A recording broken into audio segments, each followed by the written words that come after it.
女士们、先生们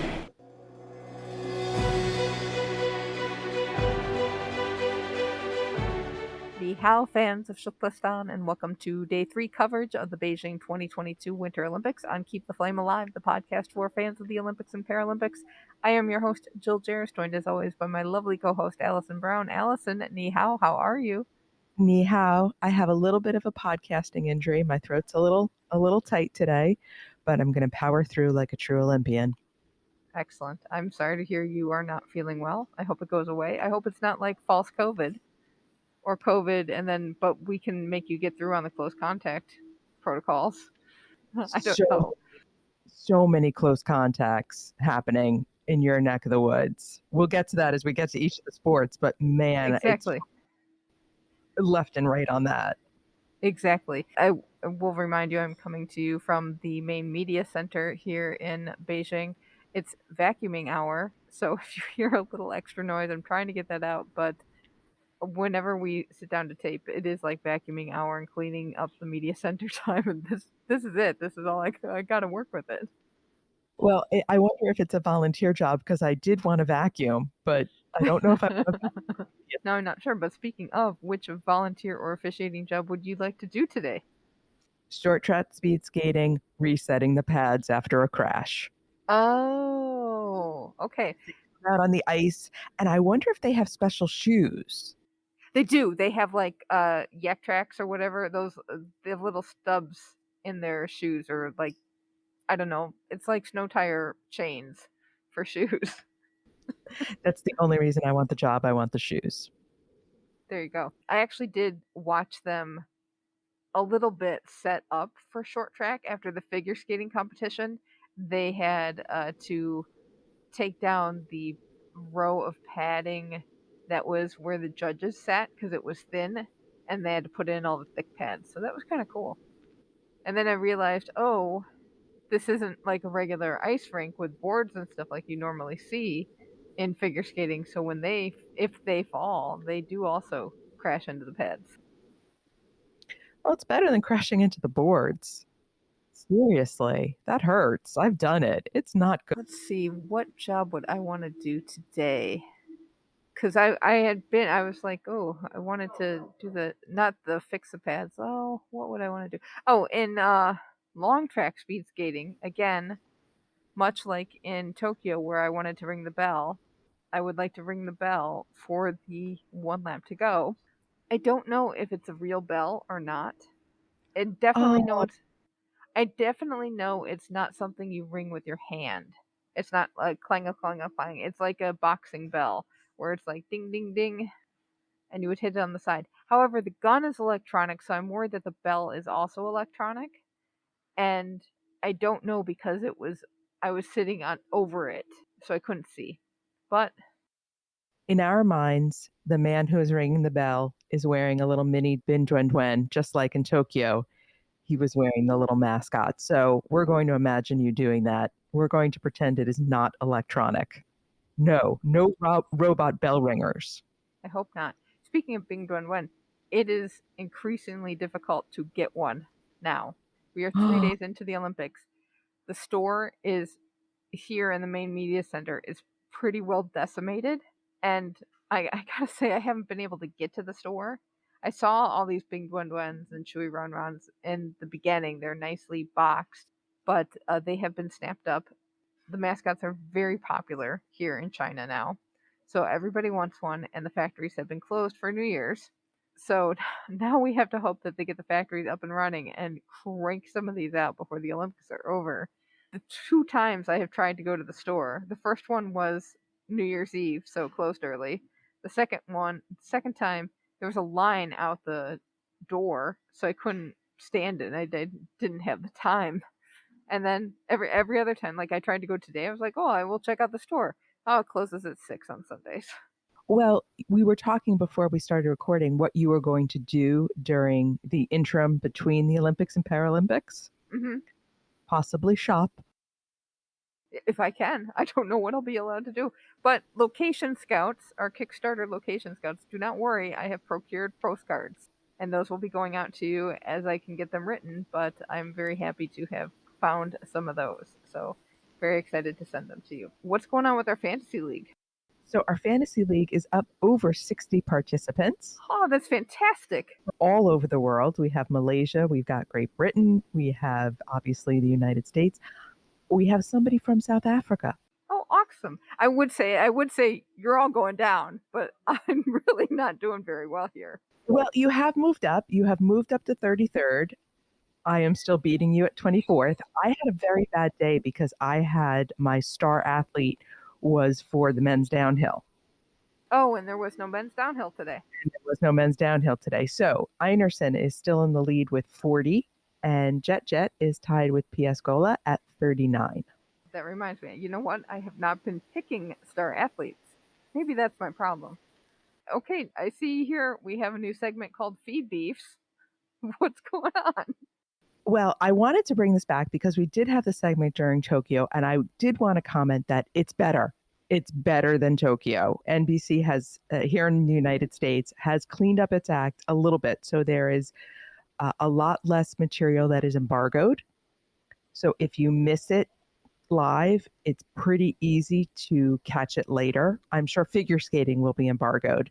But so far, anything I've wanted to see, I've been able to see, with the exception of the opening ceremonies, which was fine. They are still putting commercials in the worst places. So I was watching Luge, and literally somebody's run got interrupted by a commercial break. So they still have not worked out that point of it. And I'm not sure if this is me or if this is NBC. I keep getting kicked out in random places. Huh. Be watching an event and all of a sudden it will kick me out. I got to re-log in, and then I've got to watch the entry commercials again. So only happened a few times, but is terribly annoying, yet still better than Tokyo. So we're going to keep on the positive there. All right, that sounds good. I noticed on the OBS feed in ski jumping, they're putting a lot more data on the screen. So that's kind of an interesting move there, just like speed and where the wind is going as they go down the jump. So I will keep looking for other stuff like that as well. NBC seems to be putting less data. I'm not sure we mentioned it yesterday when we were talking about biathlon. There is no heart rate monitor coming up on either the feed or NBC. Well, that was a hope that they would do it, because they haven't even done it for the IBU World Cup Series. It's a dream of mine, and I know they can make this happen because they did it for archery. And they have not put much of the data that you are seeing for curling either. So keeping it kind of clean in terms of not giving us data, just giving us commentary. But the commentary has been better. Skating, on the other hand, they are giving us a very detailed technical scoring box happening during the programs. I think that might be an NBC thing. Yes. And I think they understand that the fans want that kind of detailed information, but that's not what you get here on the feed. Or like I've seen figure skating on CCTV, and they are just pulling the feed for that. So, but we had a lot of action, and we had not so much action today on the hills. Alpine skiing men's downhill was postponed for high winds. Date to be determined, really. Right. They didn't even reschedule it yet. And they've actually, the women's giant slalom that was supposed to be today or tomorrow in the US is already postponed. Wow. It's not looking good already when you have to try to cram that in, but hopefully that will get done soon. Cross country skiing, we had the men's skiathlon. Gold went to Alexander Bolshinov. Silver went from ROC. Silver went to Dennis Spitzoff from ROC, and bronze went to Ivo Niskanen from Finland. Very nice to see a Finn up there. Absolutely. And our Shukflastani, Keegan Randall, who we spoke to after Pyeongchang, is now in the NBC booth and doing some really nice work there. Oh, excellent. I'm not surprised, and especially if she's with Chad Salmela, and I guess is Bill Dolman there doing the rest of the feed? You know, and I'm not sure who the straight, so to speak. I did want to mention something that Chad Salmela said, and I hope he misspoke, because we know Norway is a cross-country / biathlon powerhouse. They've been hit really hard by COVID, and the defending gold medalist in this race, Simon Hexter Kruger, could not compete. They've got women that are in COVID protocol. They've got biathletes that are in protocol. And Chad Samala said that Norway should be embarrassed if they didn't medal. I hope he misspoke and said and meant that they would be embarrassed because cross country and biathlon are their things. So I'm going to give him the benefit of the doubt that he wasn't ragging on poor Norway. Yeah, I don't know. I mean, but also Norway's team is so deep in both of those sports that you would wonder, even if with COVID happening, if these other athletes would be able to step up and take the place there. So I don't know. It'll be interesting to see what goes on with all these COVID protocols that are happening, because it just seems like every day more and more people are going into isolation, more athletes are testing positive, and it's really frustrating for the athletes. We don't have short track on the list for today, but there is a Polish short track speed skater, I believe, who tested positive. Then they said, "Oh, no, you're okay." And then they said, "Oh no, you aren't okay." And she ended up missing a race, and it was just devastating and kind of pulled her around in so many emotional directions. And I think that's just so frustrating. It's been so difficult to get here. I know athletes are under stress anyway to try to compete, and they've got to, they're not competing wearing masks, and they've got to be close to other people in these sports.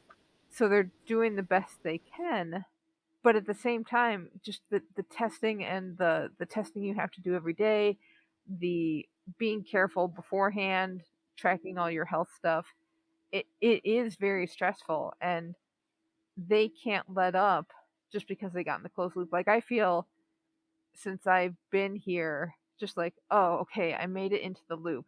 That's all that matters. I don't really worry about testing positive.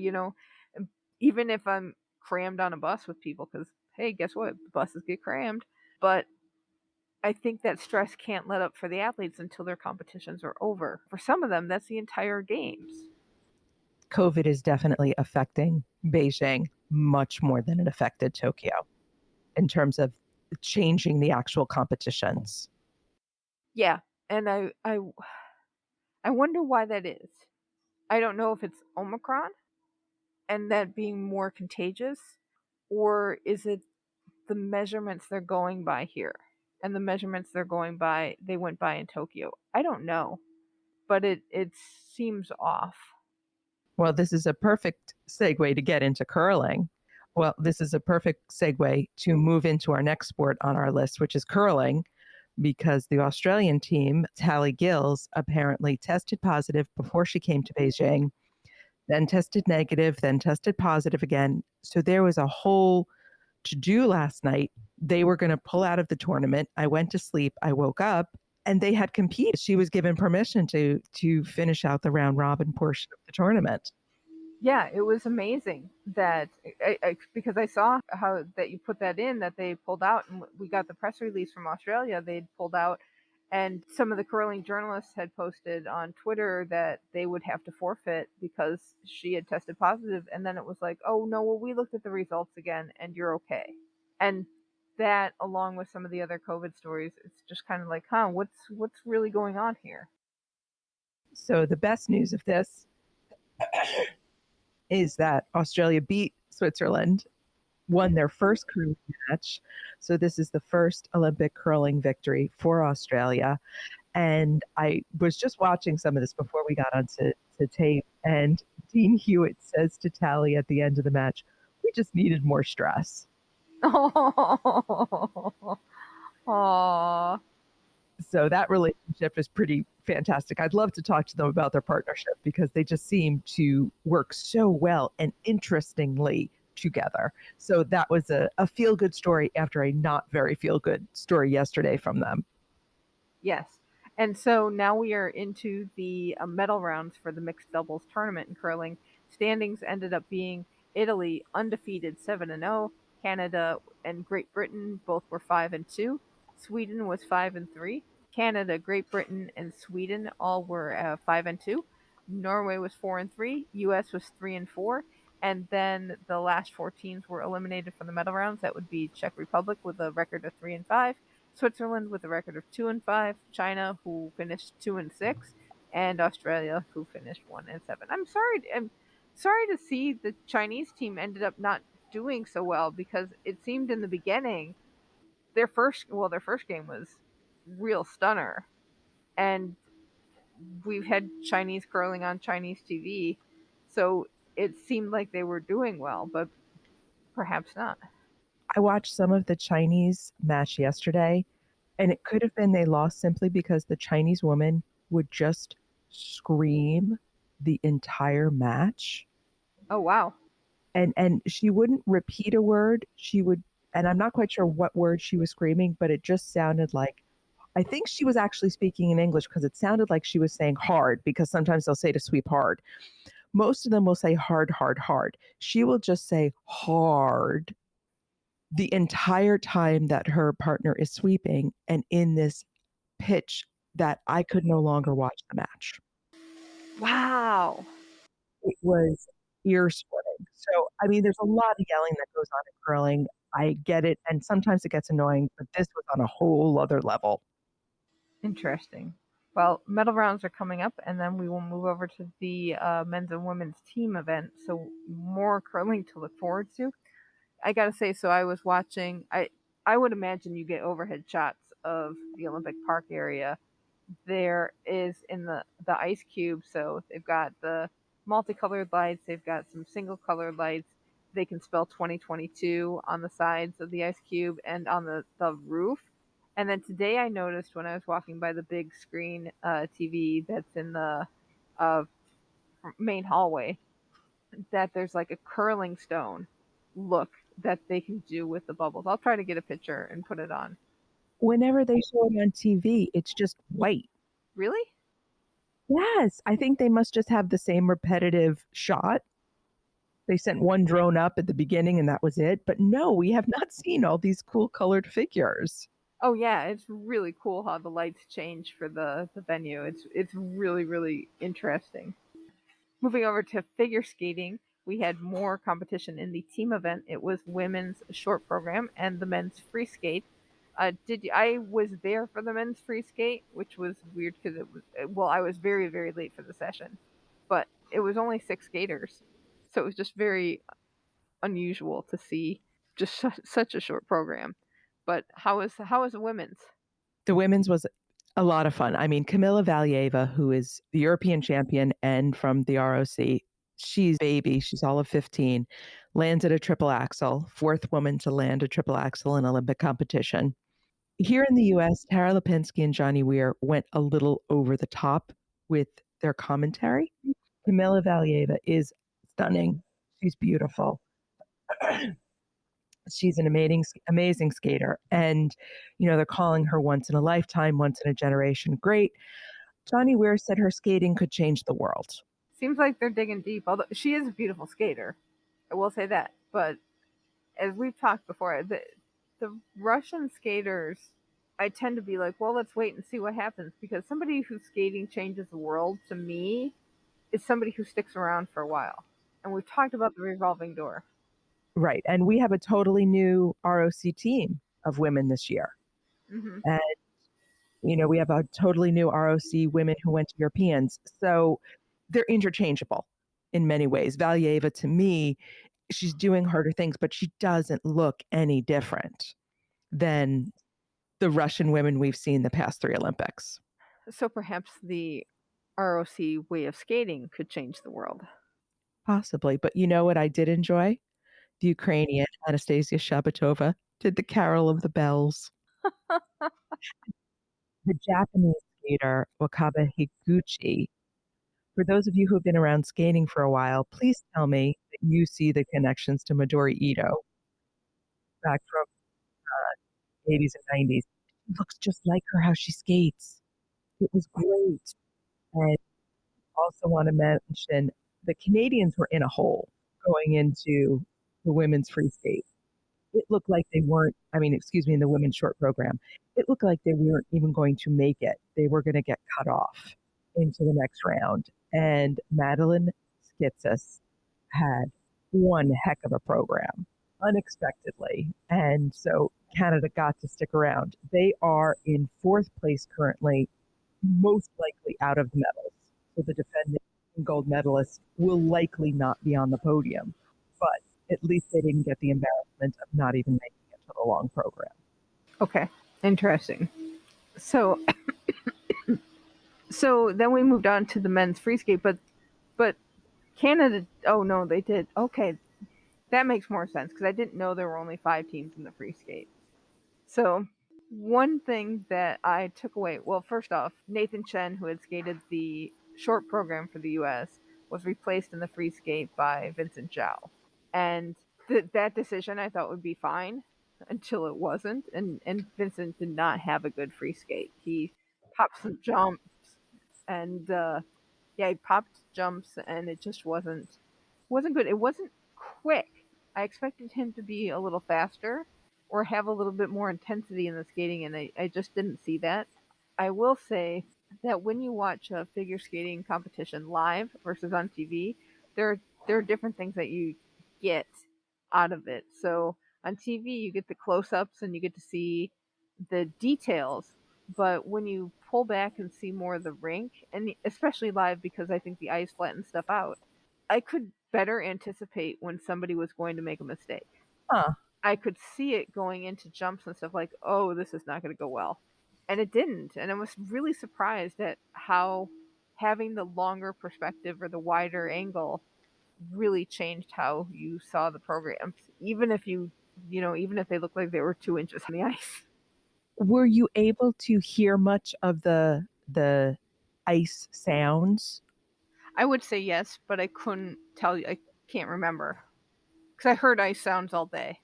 You're hearing ice sounds in your sleep as your brain is Uh, freezing from the mountain. But what else did you think about this? So there was a program. Did you see the Russian in person? I would say oh geez, but he did skate to Jesus Christ Superstar. This is Mark, and I'm going to pronounce this wrong. Mark Kondratyuk did a program to Jesus Christ Superstar. It was great music, but man, was that Russian drama writ large. And the other thing I wanted to mention, we talk about the Russian women, but the Japanese men, unbelievable because Yuzu Hanyu is not skating in the team event. No, he just got here today. Right. He's, I think, because of the ankle injury. They had two programs from two other male skaters that were just absolutely stunning. So I don't know what's in the water, but every male skater needs to apparently go to Japan, find out what these guys are doing, and copy it because it was last night was Yumi Kageyama, who's all of 18 and just so beautiful. Yeah, I would agree. I would agree. And the standings now, after 5 of 8 segments, is ROC leading with 45 points. USA is behind them by 3 with 42. Then Japan with 39, Canada with 30, and China with 29. China got in because there was a tie. Georgia and China tied for 5th. The tiebreaker put China in the finals, and the tiebreaker was the combined total of their two best scores. So there are several layers of tiebreaker, but the tiebreaker that they hit was the highest total segment scores of the top two. So since they had Sui and Han, who finished first in the pair segment, they ended up going in over Georgia. But Georgia coming in sixth is a huge accomplishment for that program. I'm sure it's exciting. It's exciting to see another country kind of in that mix. And to have the USA so close to the ROC going in is a huge shock. Right, right. So we'll be interested to see who ends up skating in the free programs for the rest of the disciplines. Moving over to freestyle skiing, we had the women's moguls event today. They did the second qualification and then the final runs. Gold went to Australia's Jakara Anthony. Silver went to USA's Jalen Koff. And bronze went to ROC's Anastasia Smirnova. Great win for Australia here. They were very excited. I think it's their first gold medal since 2010. Wow, that's a long time. So it's a big deal. Excellent. So happy for them. It's nice because, I noticed they had a really large contingent at the opening ceremonies. So it's really cool to see a country that doesn't really have a tradition of winter sports really building a winter sports program. Like we were saying before, now they have a curling team. Now they've got medals. It's just really exciting to see a whole program emerge like this in since we've been watching it in the last 20 years or so.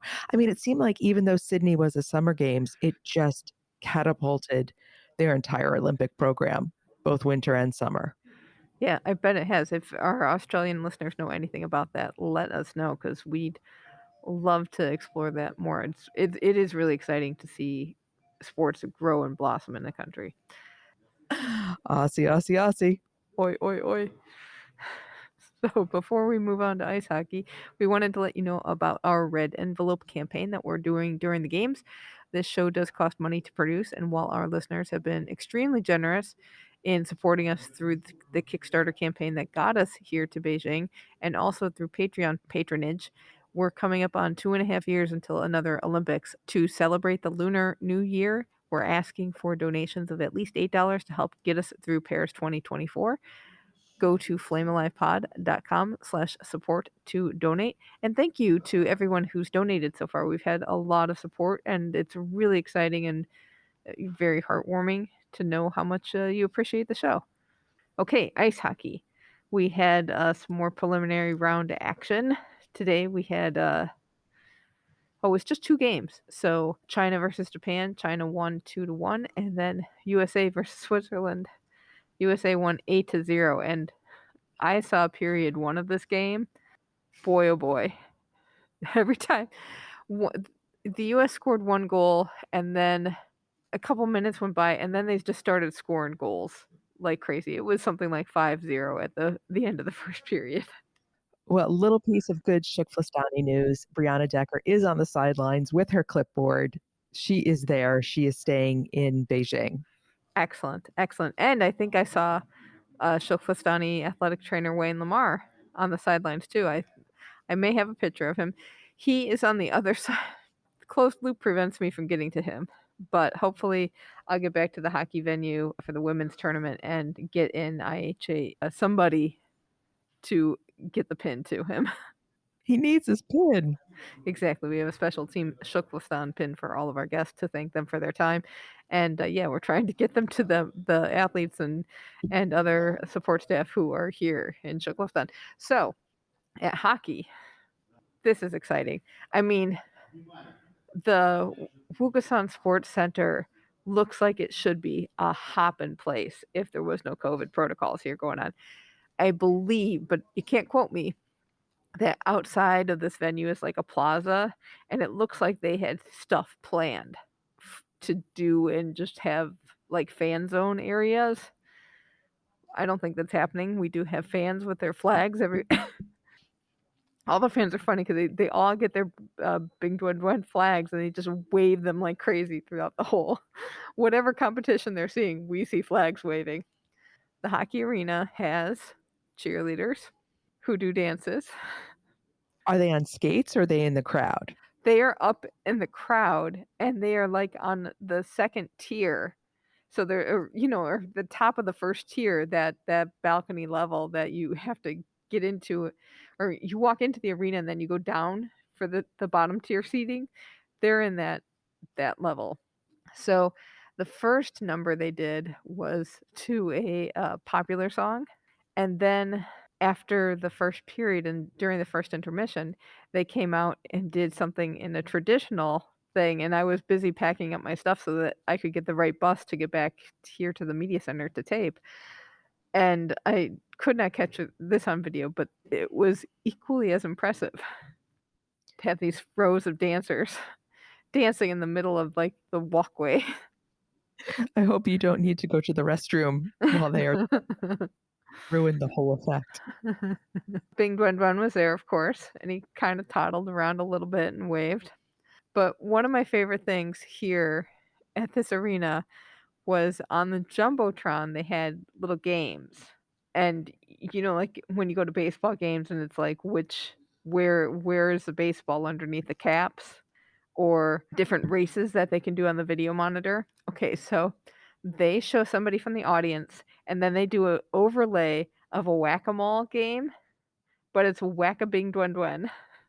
And the audience member has to try to watch the jumbotron and whack where he is with their hand. It is fantastic. I hope they continue that over in curling. Doesn't quite have the same effect. They have the organ music going. It's loud, it's fun. There's a lot of atmosphere at a hockey game. This is a really fun venue to be in, even even though the fan base is really small. It's really fun to be there. What was the other thing that they had? Oh, I did see the new LED light thing that they had. It was facing out, so I didn't see it much in action, but it just looked like oh, hey, somebody's in the penalty box. There's a clock there if you happen to notice it. It's not like anything gets projected. This was the in-game Yes. clock for the penalty box. Oh, yes. The revolutionary new way of putting a clock on the board that lets you know when somebody's penalty is going to be over. We need to find those Omega guys and have some discussion with them. Yeah, I know. Maybe they are official timekeepers and I can have a word. So now we have the standings in Group A. U.S. Leads. They're undefeated, 3-0. Canada is also undefeated, 2-0. ROC is 1-1. Finland is 0-2, and Switzerland is 0-3.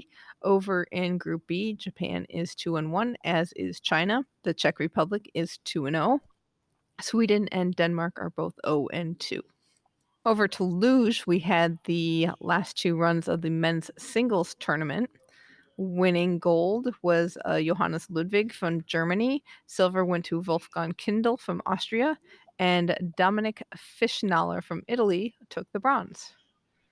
So I did not see any of this. Did you? I did watch it. I was surprised at how late they were doing these runs. Does it just get dark really early there, or was it just late?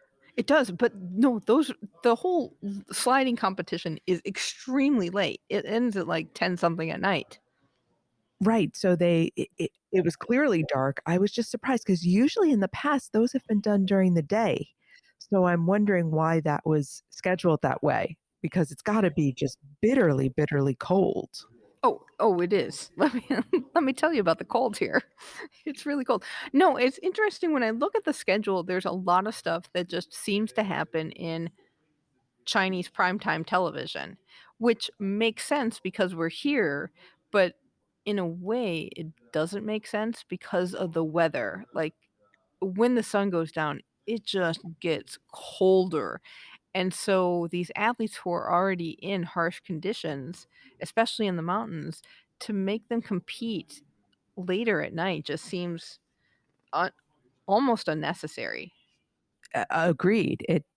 It just seemed very odd because I would think under the lights would actually make it more difficult, but maybe it's easier because they can control the shadows. But Felix Lochte, who has been sort of the king of luge for a generation, finished fourth, but there was nobody more excited for Johannes Ludwig than Felix Lochte. Oh, really? Both German sliders, and nobody gave him a bigger hug than Felix Lochte. It felt like that generational passing of the torch. Oh, that's nice.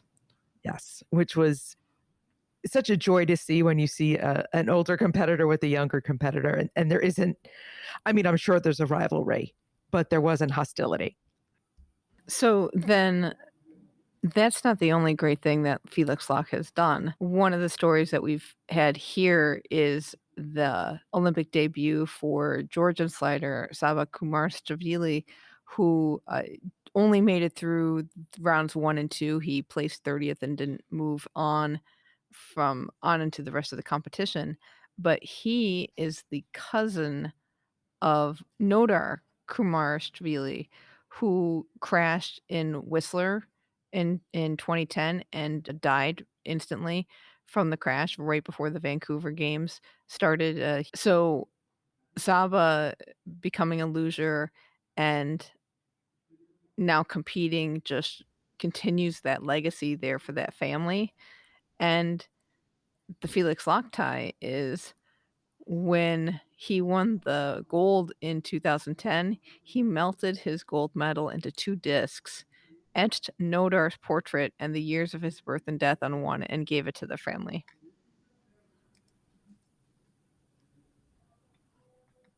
I know, try not to cry. Yeah, you got me a little with that one because I had not heard that story. And that just speaks to what a champion he is, Yeah, that he would sit with that family. And now for Saba to be able to compete against Felix Lochte. I hope they had a moment.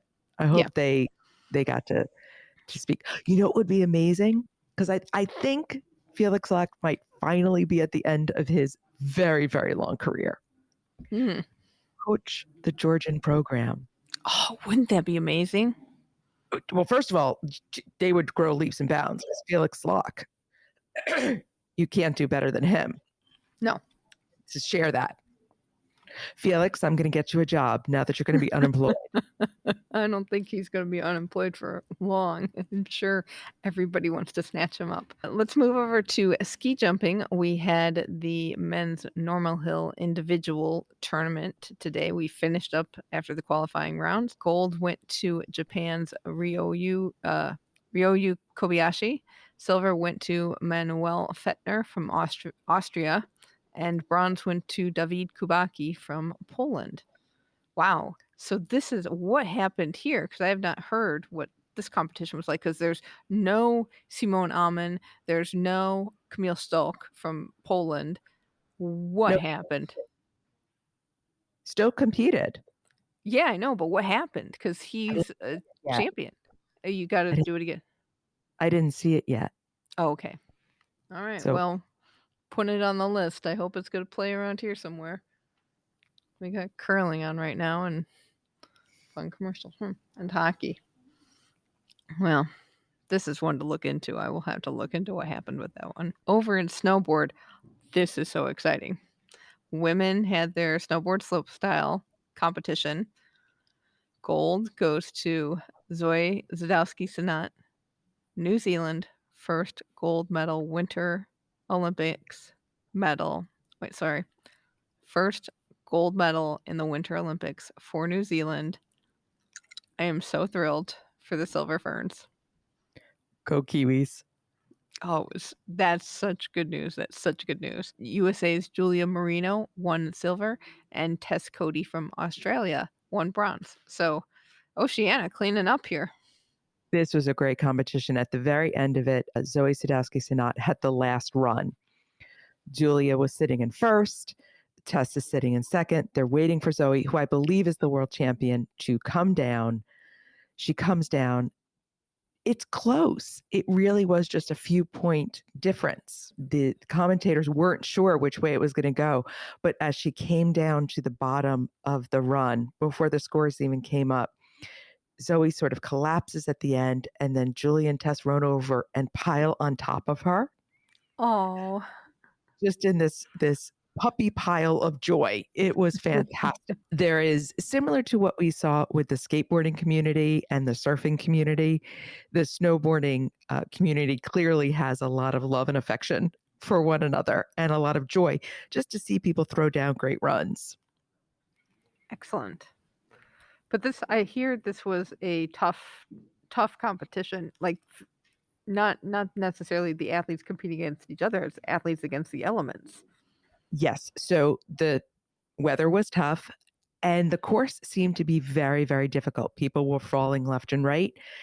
There was even a competitor who, when she went across one of the obstacles, there were sparks coming from her snowboard off the rail. Whoa. That is because it is so dry and so cold that friction created a spark. So I guess now snowboarders can burst into flames. I was a little concerned, but unfortunately, Jamie Anderson, the American who was going for a three-peat, had no clean runs at all Wow. in the finals. Yeah, she's the only woman previous to this who has won this event because this is only the third time around for slopestyle snowboard. So she had a disappointing competition. But first gold medal for New Zealand, Winter Olympics. Go Silver Ferns. Okay, moving over to speed skating in the long track, we had the men's 5,000 meters today. I was there for this one too. Oh, you were there? Yeah, I This was there. was, You have to say that again. this was a race. Yes, it was. Gold went to Sweden's Nils van der Poel, who got an Olympic record. Silver went to Patrick Roost from the Netherlands, who his time also had broken the Olympic record. And then bronze went to Hallgeir Ingebrigtsen from Norway. And your favorite, Sven Kramer, ninth place, no 4P. But he was in the first pair. And I think that had something to do with it. And he was ahead of his pace from Pyeongchang. He was doing really, really well, and then just trailed off. And he was so far ahead of his competitor that I wonder if he just didn't have that push. He's old now and cranky. Yeah, I think so. I think that's it. And as we learned, he had a very tough time making the team. So I wouldn't be surprised if we saw him retire after this. I should say he's old and crankier. This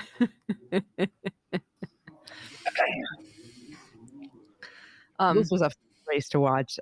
Nils van der Poel pulled it out at the absolute last lap.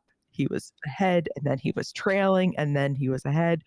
But this is the first speed skating gold medal for Sweden since 1988. The Swedes were going nuts. Oh, they were. They were going nuts in the venue, and you weren't supposed to be cheering, yet they were. So, you know. They couldn't help themselves. No, who could? This was another sport where the whole having the perspective of the whole track let you see just how well they were doing, because I could see Vanderpool speed up on the end.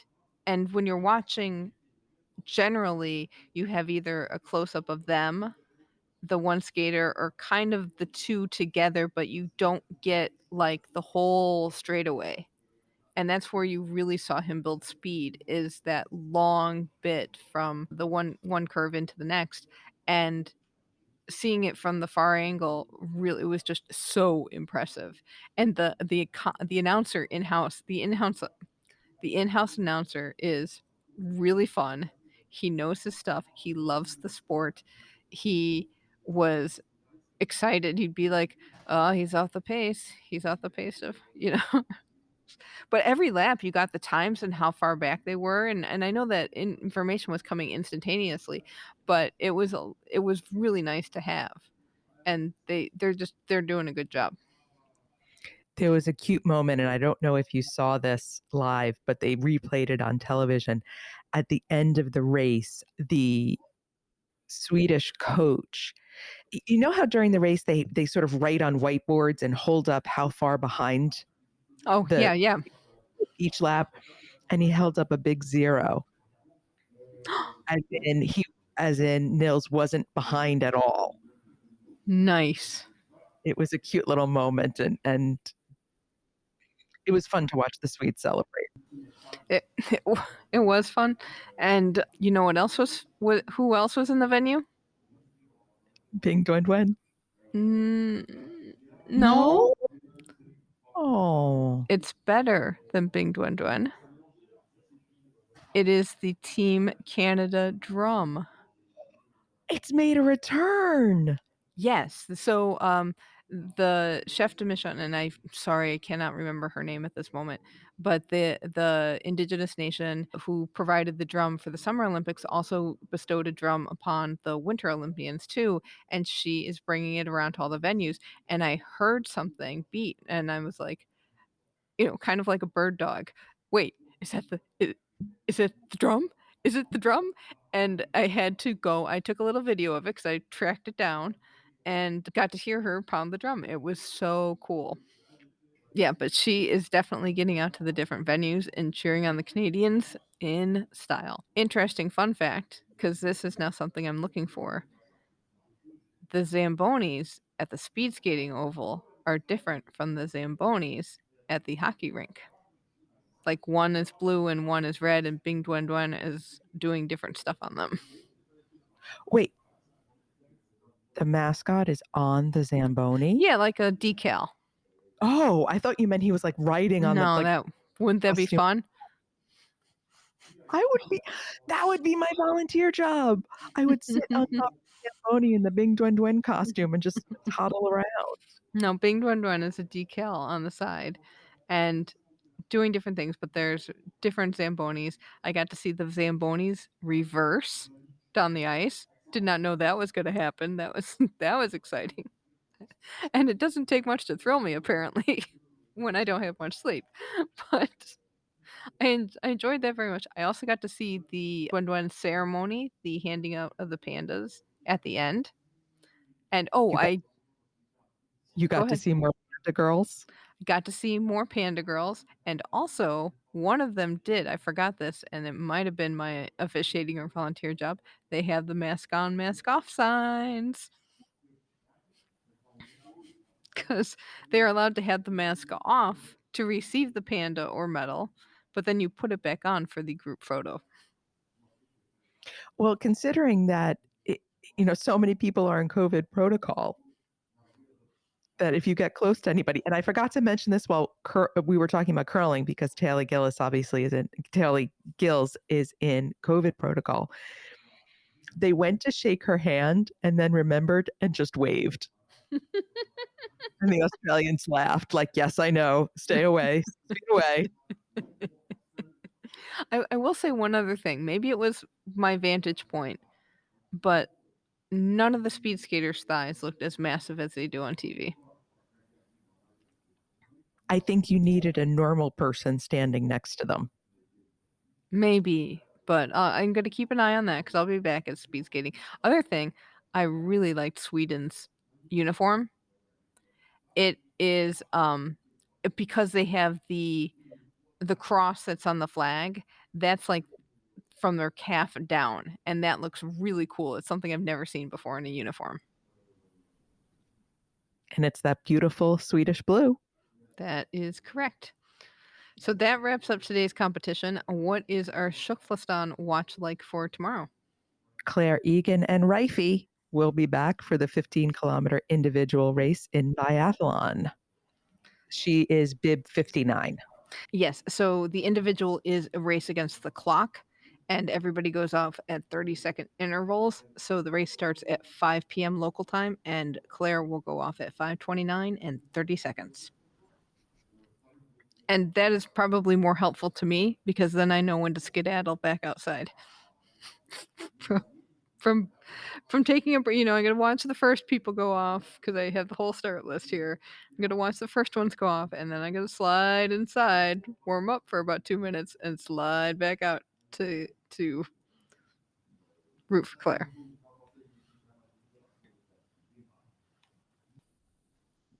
You have 29 extra minutes to get the bus.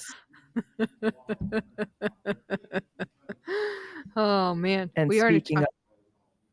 mascots, Speaking of what? and speaking of mascots, Yes. we have our beautiful mascot this week. Her name is Luna. She is listener Beth's cat. And right now, I hope she is getting more sleep than we are. And apparently, her favorite place to sleep is in the hallway linen closet. So they have to leave the door open. Don't want to lock the cat in with the towels. No, not at all. We would also like to thank our researchers for today, Hallie Miller and Laura. Thank you so much for your support. So that will do it for this episode. Tune in again tomorrow for another day of coverage from Beijing. I will be out at the biathlon venue, and I think that's going to end up being the only competition I see. I thought I was going to catch some slopestyle, but I don't think I'll make it just because I need to get a seat in the workroom so I could actually work. And, stay maybe slightly warm. That's right. So if you're home like me, please celebrate the games with us at our Keep the Flame Alive podcast group.